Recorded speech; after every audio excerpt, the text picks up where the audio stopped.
चलिए सब लोगों को एक बार फिर नमस्कार बकवास फिजिक्स के यूट्यूब चैनल पर। आज हम लोग चैप्टर नंबर 10 के कल के मतलब पिछले पीरियड के बचे हुए एक न्यूमेरिकल पे बात कर रहे हैं। जैसा कि पिछले लेक्चर में मैंने चैप्टर नंबर 10 के प्रॉब्लम नंबर 20 और 21 की बात की थी, लेकिन हम लोगों ने जो सॉल्यूशन देखा था प्रॉब्लम नंबर 20 का ही उस वीडियो में देखा था। तो इस नेक्स्ट वीडियो में जो मैं आपको बताने जा रहा हूँ वो प्रॉब्लम नंबर 21 का सॉल्यूशन है। जैसा कि बहुत सारी बातें उस वीडियो में मैंने आप लोगों के साथ पहले ही कर ली थी कि भाई जो चीज़ यहाँ दिखाई दे रही है वो बातें यहाँ पर भी हैं, सिर्फ कुछ बातों में फ़र्क है, वो फ़र्क आपको समझना है। प्रॉब्लम नंबर 20 से 21 में जाते समय फ़र्क कहाँ है? तो पहले सिमिलरिटी का है। फिगर शोज और सिलेंड्रिकल वायर ऑफ रेडियस ए। मैंने कल करेक्शन बता दिया था कि वो डायमीटर ए नहीं है, वो रेडियस ए है। सबको दिखाई दे रहा है ये सिलेंड्रिकल वायर है, और इस सिलेंड्रिकल वायर का जो व्यू आप देख रहे हैं ये साइड व्यू है। ये कौन सा व्यू है? साइड व्यू है। इस साइड व्यू में आपको दिख रहा है कि ये सिलेंड्रिकल वायर का जो रेडियस है, सिलेंड्रिकल वायर का जो रेडियस है वो स्मॉल ए है। उसमें से करंट कितना फ्लो हो रहा है? ये पूरे क्रॉस सेक्शन से, ये पूरे वायर से फ्लो होने वाले करंट का अमाउंट कैपिटल आई है। मतलब अगर मुझे किसी ने पूछा कि इस वायर में से, सिलेंड्रिकल वायर में से कितना करंट फ्लो हो रहा है, तो मैं आपके सामने कुछ इस तरीके से दिखाने की कोशिश करूंगा कि इस पूरे क्रॉस सेक्शन से जो करंट फ्लो हो रहा है उस करंट का अमाउंट कैपिटल आई के बराबर है। मतलब इतने पूरे वायर के क्रॉस सेक्शन से जो करंट फ्लो हो रहा है उस करंट का अमाउंट आई है। इसका मतलब दोस्तों हमारे पास यहाँ सबसे पहली चीज आ जाती है कि पूरे वायर से फ्लो होने वाले करंट की वैल्यू कितने क्रॉस सेक्शन से फ्लो हो रही है। तो पूरे वायर के क्रॉस सेक्शन से एरिया से फ्लो हो रही है। अगर उस एरिया को मैं ए कहता हूं तो वो एरिया कहलाता है पाई ए स्क्वायर, क्योंकि इस क्रॉस सेक्शन का जो रेडियस बना हुआ है वो स्मॉल ए है, तो उसके हिसाब से जो वायर का क्रॉस सेक्शन एरिया है वो a capital A pi small a square के बराबर है। उतने पूरे से करंट फ्लो हो रहा है आई।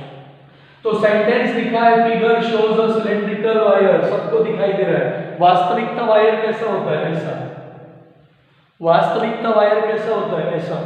हमने इसको क्या किया है? जूम, ऐसा जूम किया तो वो कैसा दिखता है? बड़ा, फैला हुआ दिखता है। तो वही वायर जो सिलेंड्रिकल वायर पतला सा था उसको जूम करके देखा तो इतना बड़ा दिखता है, और उस सिलेंड्रिकल वायर का ये ओ पॉइंट यानी कहलाता है सेंट्रल एक्सिस।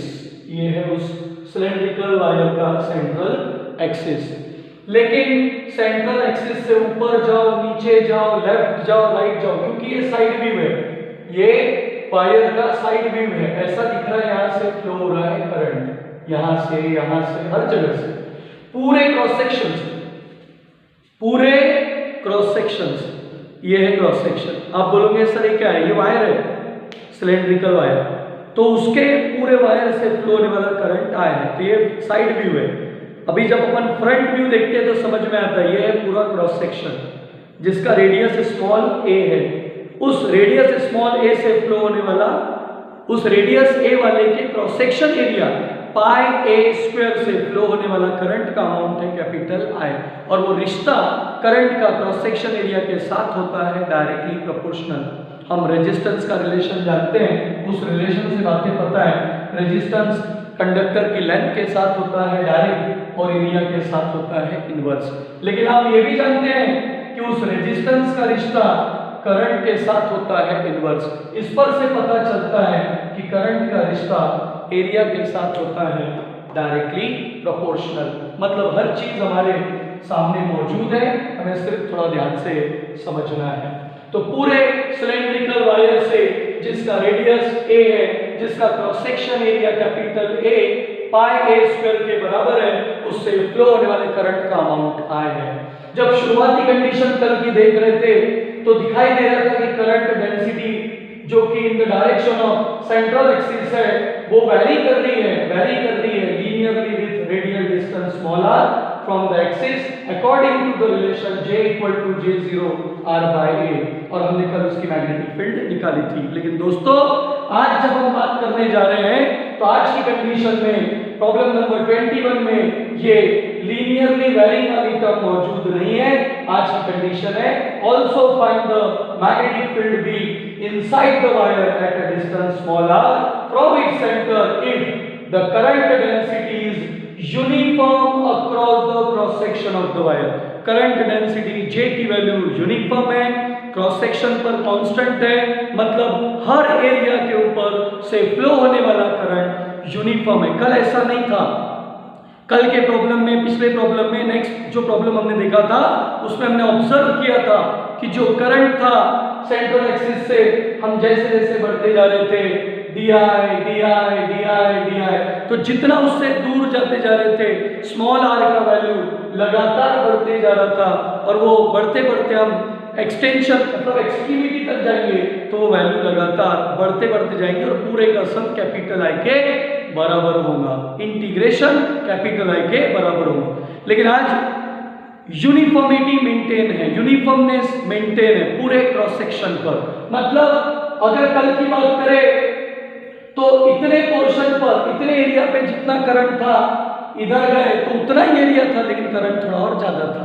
थोड़ा और आगे गए तो करंट थोड़ा और अलग था, मतलब करंट का डिस्ट्रीब्यूशन कल अलग अलग था पॉइंट के हिसाब से, J के हिसाब से। लेकिन आज करंट डेंसिटी कांस्टेंट है, current per unit area constant है, मतलब हर क्रॉस सेक्शन एरिया पे डिस्ट्रीब्यूट होने वाले करंट का अमाउंट कांस्टेंट है। मतलब एरिया बढ़ेगा उस प्रोपोर्शन में करंट बढ़ेगा, फिर एरिया बढ़ेगा उस प्रोपोर्शन में करंट बढ़ेगा। तो जैसे कि मैंने आपसे कहा कि इस बार क्रॉस सेक्शन अगर पूरा लिया गया है A, जिसमें एरिया पाई स्मॉल a का स्क्वायर है, तो उससे फ्लो होने वाले करंट का अमाउंट I है। और मुझे दोस्तों यहाँ पर magnitude of magnetic field B find करनी है।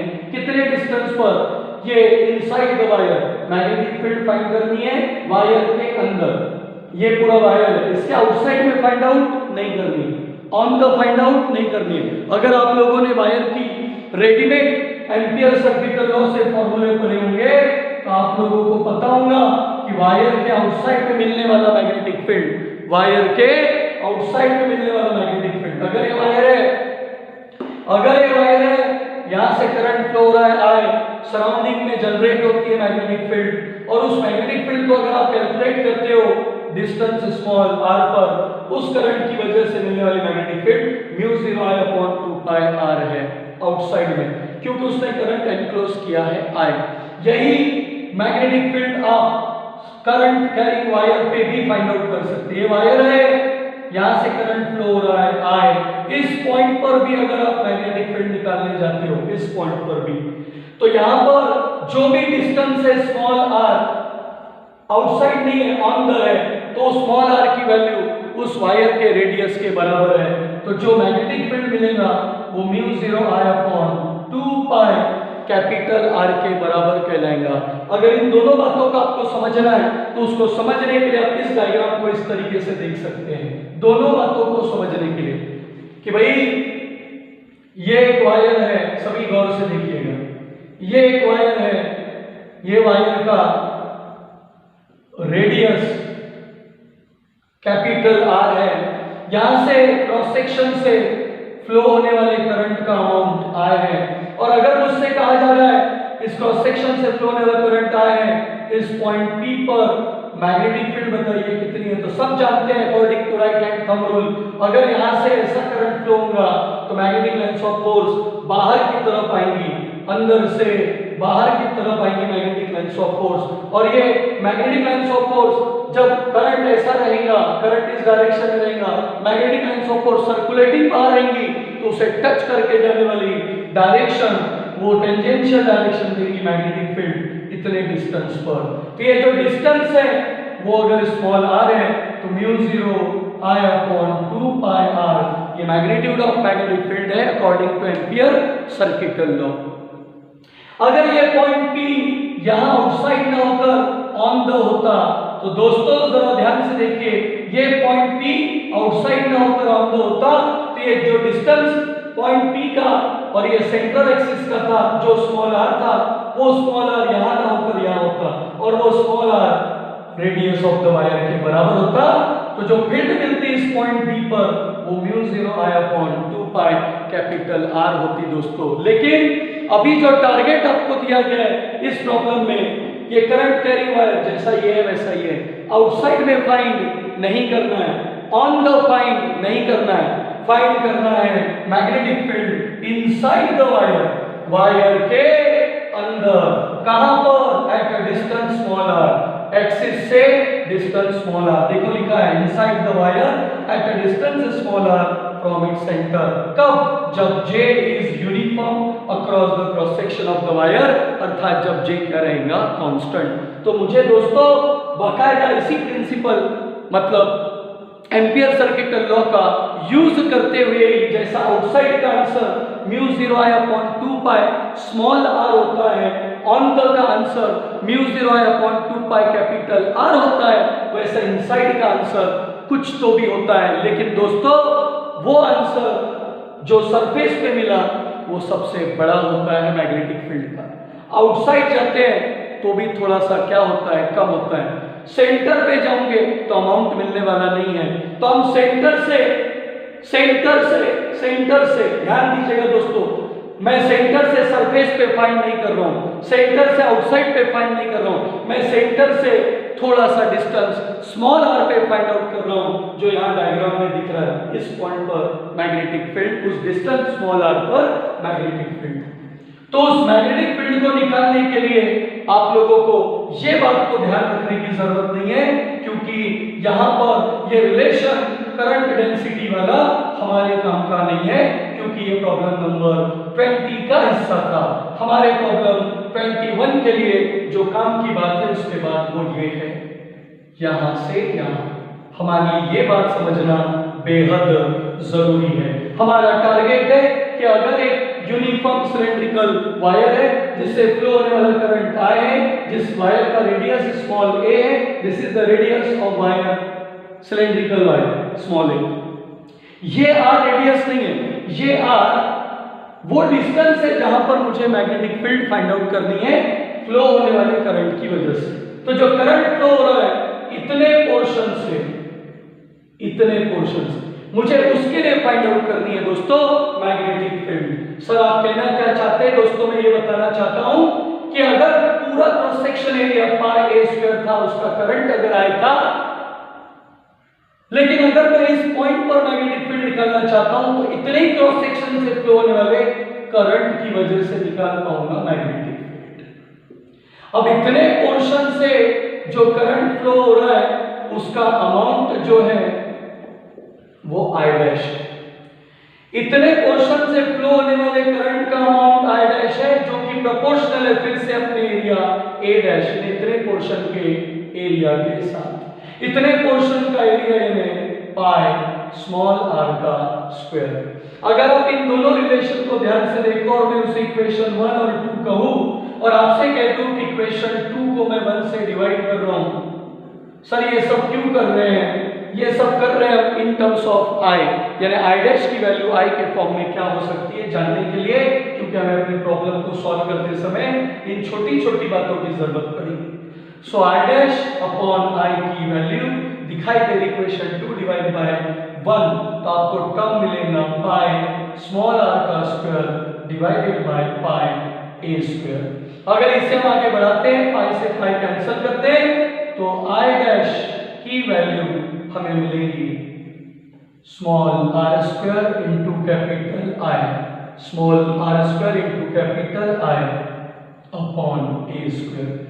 ये टर्म हमारे हाथ लगती है, मैं इसे इक्वेशन नंबर 3 बोलकर रखता हूं। आप लोग ऑब्जर्व कर रहे हैं, ये जो कुछ नजारा आपको दिख रहा है ये साइड व्यू में दिख रहा है। हम फ्रंट व्यू में इसको शिफ्ट करते हैं इसको फ्रंट व्यू में शिफ्ट करते हैं इस तरह से। तो यही जो सर्कल है, ये अब दिखने का स्टाइल देखिए ऐसा, ये हो गया वायर, ये हो गया वायर, ये हो गया अंदर वाला वो पोर्शन, ये वाला। अगर आप अच्छे से देखेंगे इस व्यू को तो आपको समझ में आ जाएगा कि यहां से यहां वाला पोर्शन वायर का रेडियस है, यहां से यहां वाला पोर्शन वो डिस्टेंस है स्मॉल आर, जहां पे मुझे फाइंड करनी मैग्नेटिक फील्ड। अगर आप अच्छे से देखें दोस्तों तो आपको समझ में आ रहा है करंट ऐसा जा रहा है। ये फ्रंट, ये साइड व्यू था, लेकिन जो व्यू अभी आप देख रहे हैं ये फ्रंट व्यू है। अगर फ्रंट व्यू आप देख रहे हैं तो आपको समझ में आ रहा होगा, ध्यान में आ रहा होगा कि ये करंट अब ऐसा था, अब ये ऐसा है। ये जो दिख रहा है ये करंट है, करंट कमिंग आउट। करंट बाहर की तरफ आ रहा है तो दोस्तों राइट हैंड थंब रूल के अकॉर्डिंग अगर करंट बाहर की तरफ ऐसा आएगा तो magnetic lines of force circulating इस तरीके से, और मैग्नेटिक लाइंस ऑफ फोर्स अगर सर्कुलेटिंग है तो उस हर पॉइंट पे टच करके जाने वाली डायरेक्शन मैग्नेटिक फील्ड की होनी चाहिए। अगर वो मैग्नेटिक फील्ड है तो वो बी बार है हर पॉइंट पर। सभी लोग बहुत अच्छे से जानते हैं कि यही मैग्नेटिक फील्ड मुझे फाइंड आउट करनी है। तो ये जो दिख रहा है ये सर्कुलर जो दिखाई दे रहा है वो लूप है, जिसे हम एम्पेरियन लूप कहते हैं, क्योंकि वो एम्पेरियन लूप करंट को क्या कर रही है, एनक्लोज कर रही है। कितने डिस्टेंस पर है, स्मॉल आर के डिस्टेंस पर है। उसी स्मॉल आर डिस्टेंस पर यह एम्पेरियन लूप की सर्कुलर लेंथ का ये छोटा हिस्सा है। सब जानते हैं ये dl बार है, small element of that circular loop, magnetic lines of force. ये भी कौन है, dl बार है। ये भी कौन है, dl बार है। ये dl बार है, dl बार, dl बार, dl बार, dl बार, dl बार, dl बार, dl बार, पूरे dl बार मिलकर बनाता है सरकमफेरेंस, उस मैग्नेटिक लाइंस ऑफ फोर्स की लेंथ जो कि सर्कुलेटिंग है 2 पाई r के, 2 पाई स्मॉल r के बराबर है। यहां दिखाई देता है कि b बार की डायरेक्शन dl बार के साथ, b बार की डायरेक्शन dl बार के साथ, b बार की डायरेक्शन dl बार के साथ हर बार पैरेलल है। उस पैरेलल एंगल थीटा को हम कहते हैं 0 डिग्री। ये सारा फ्रंट व्यू देखने के बाद हमें पता चल जाता है कि ये एम्पेरियन लूप है जिसने करंट को एनक्लोज किया है। So using Ampere circuital law हम कह सकते हैं line integral b bar dot dl bar is equal to mu 0 times of the current enclose by that path. तो जो करंट कमिंग आउट है इतने पोर्शन से, ये इतने पोर्शन से बाहर आने वाला करंट, ध्यान से देखिए दोस्तों, इतने पोर्शन से आने वाला करंट ये है, अर्थात करंट कमिंग आउट में जो जगह मैं ले रहा हूं, करंट ले रहा हूं, वो कौन है, I डैश, जिसे एम्पेरियन लूप ने क्या किया है, एनक्लोज किया है। So line integral b bar dot dl bar is equal to mu 0 times of I dash, जो करंट इसने एनक्लोज किया है। Line integral b bar dot dl bar को b dl cos theta mu 0 times of I dash की value equation 3 से हमारे पास तैयार है। It is r square I upon small a square. Since from equation 3 हमारे पास इक्वेशन 3 से जवाब मौजूद है। ये जो मैंने लिखा वो by the scalar product property लिखा, a bar dot b bar a b cos theta. Line integral में b निकलेगा बाहर, line integral dl cos theta की वैल्यू 1, क्योंकि theta is equal to 0 degree which is the angle between b bar and dl bar. ये at each and every point b bar is always perpendicular to dl bar. अगर current ऐसा है बाहर की तरफ आ रहा है, magnetic lines of force circulating है, तो ये circular magnetic lines of force में हर जगह पर b बार टेंजेंशियल है, और ये b बार जिस जगह पे टेंजेंट है वो जगह, वो लेंथ यानी dl बार है, जिसके साथ हर बार उसका एंगल 0 डिग्री बनता है। सो cos 0 की वैल्यू 1 है। Mu 0 times of small r square I upon a square. सभी बखूबी जानते हैं इंटीग्रल dl की वैल्यू, अगर मैं पूरी लेंथ का इंटीग्रेशन लेता हूं ये वाली, तो वो एम्पेरियन लूप अर्थात circular length 2 pi small r के बराबर है, सर्कमफेरेंस, जो कि mu 0 r square I upon a square है। Since integral dl is equals to 2 pi small r। सबको दिखाई दे रहा है एक आर से एक आर की टर्म क्या होगी, कैंसल। आपको बड़ा प्यारा B का फॉर्मूला मिलेगा, mu 0 R into I upon 2 pi a square. दोस्तों ये क्वेश्चन नंबर 4 आपको मैग्नीट्यूड ऑफ मैग्नेटिक फील्ड देना चाहती है at a distance r inside the wire from the central axis in terms of I. आप इस इन टर्म्स ऑफ आई को दूसरे फॉर्मेट में भी कन्वर्ट कर सकते हैं, इन टर्म्स ऑफ करंट डेंसिटी, क्योंकि यहाँ करंट डेंसिटी के फॉर्म में बात की गई है जो कि कांस्टेंट है। तो सभी लोगों को पता होना चाहिए करंट डेंसिटी J का फॉर्मूला करंट अपॉन एरिया होता है, और करंट अपॉन एरिया की बात की जाए तो पूरे से करंट अगर आए है तो पूरे का एरिया पाई ए स्क्वायर है। तो दोस्तों आपके सामने फाइनल आंसर आ सकता है B is equal to mu 0 R I upon pi a square. ये जो टर्म आप देख रहे हैं आई अपॉन पाई ए स्क्वायर, मैंने इसको हाईलाइट थोड़ा सा किया ताकि आपको समझ में आ सके, हालांकि हटा दे रहा हूं ताकि कंफ्यूजन भी ना हो। तो आई अपॉन पाई ए स्क्वायर की जगह मैं लिख सकता हूं J, तो बचेगा नीचे 2। तो इक्वेशन चाहे 4 हो या 5 हो वो आपको देना चाहती है magnitude of magnetic field at a distance small r from the central axis in which the wire is a cylindrical carrying the current I। उम्मीद है आपको पिछला प्रॉब्लम नंबर 20 और अभी का प्रॉब्लम नंबर 21 दोनों ही ध्यान में आए। ठीक, धन्यवाद।